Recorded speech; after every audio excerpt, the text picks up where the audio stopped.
Bien le bonjour mes braves, laissez-moi vous guider dans l'un des chapitres les plus importants de Warhammer Battle V6, celui qui sépare le simple pousseur de figurines du vrai stratège.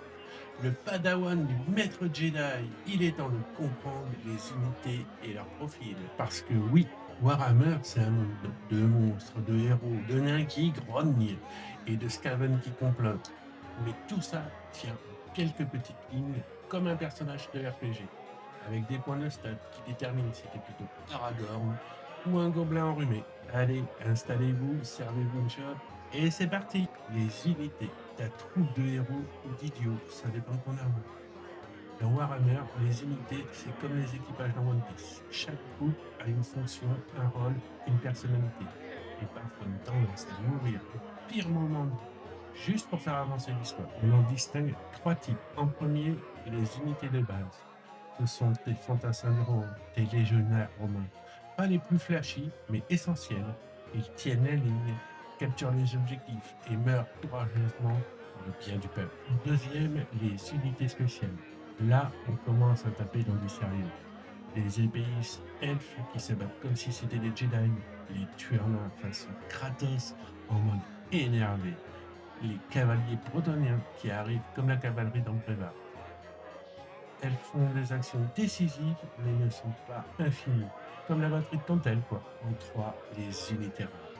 Ce sont des boss, des pièces maîtresses, type dragon digne de Game of Thrones, géant façon attaque des titans, catapulte qui tire plus fort qu'un Kamehameha. On en veut toujours trop, mais on en a le droit qu'à quelques-uns. La vie est vraiment juste. Passons au profil, la carte d'identité de tes figurines. Le profil de caractéristiques, c'est comme une fiche de perso dans Donjons et Dragons. Sauf que là, tout est condensé en quelques lettres. M, CC, CT, F, E, PV, I, A, CD. Tu vas voir, c'est simple. C'est tellement simple que même un ogre peut le comprendre. D'accord, je vais expliquer doucement. On commence par M, le mouvement. C'est ta vitesse. Un elfe, ça court comme Legolas sur de la neige. Un nain, ça avance comme Gimli derrière Legolas, lent, mais bougon, et dangereux une fois arrivé. CC, capacité de combat. Le talent au corps à corps.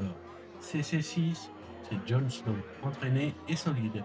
CC2, c'est un Stormtrooper, mais au corps à corps. CT, capacité de tir. Là, c'est simple. CT5, Hawkeye. CT4, Legolas. CT3, un humain normal. CT2, un orc. CT1, un Stormtrooper. F pour Force, la capacité à mettre des baffes. Force 3, un humain. Force 4, tu rentres dans la catégorie The Witcher. Force 5+, là c'est Hulk, énervé, qui a mal dormi. E pour l'endurance. Ça, c'est ta résistance. E3, c'est un hobbit, pas entraîné. E4, c'est un nain évidemment. E5 ou plus, c'est un troll ou un ogre ou un joueur orc qui s'est pris trop de coups sur la tête. PV, point de vie, 5. Combien de fois tu peux être frappé avant de finir comme Boromir?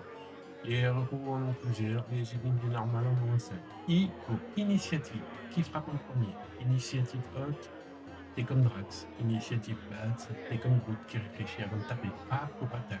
Combien de coups tu portes? Une attaque, un soldat standard. 3 attaques, un berserker façon viking. 6 attaques, un démon tout droit sorti des cercles de l'enfer dedans. CD, c'est le commandement, le courage, la discipline. CD 9-10, c'est Captain America. CD 7-8, un soldat motivé. CD 5, un gobelin qui voit une ombre et hurle. Maintenant, on passe à comprendre une unité. C'est lire le profil façon détective Conan. Une unité, ce n'est pas seulement des chiffres, c'est une spécialisation. Pour faire simple, je vais te donner des exemples. Des guerriers avec CC élevé, F moyenne, E élevé, tank de mêlée, style Gimli. Des archers avec CT élevé, F faible, E faible, soutien à distance, style Legolas. Une unité avec F et E élevé, PV multiple, c'est un mini-boss style Troll des Cavernes. Une cavalerie avec M élevé et CC correct, c'est le Roland qui débarque, musique en fond. On passe au rôle tactique. Connaître sa place, sinon c'est une battle royale. Comprendre les caractéristiques, c'est comprendre ce que doit faire une unité.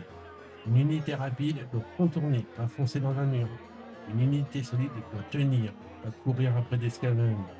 Une unité de tir doit supporter, pas faire du corps à corps façon Dark Souls. C'est comme dans Overwatch. Tu joues pas Reinhardt comme traceur. Et si tu le fais, j'ai plus de questions. En conclusion, comprendre les profils, c'est comme apprendre à lire la matrice. Au début, tu vois que des chiffres, puis tu comprends la logique. C'est le moment où tu deviens officiellement général. Parce que dans Warhammer, c'est un savant mélange de stratégie, d'instinct, de lecture de stats et de quelques jurons lancés quand ton arquebusier rate une cible de la taille d'un troll.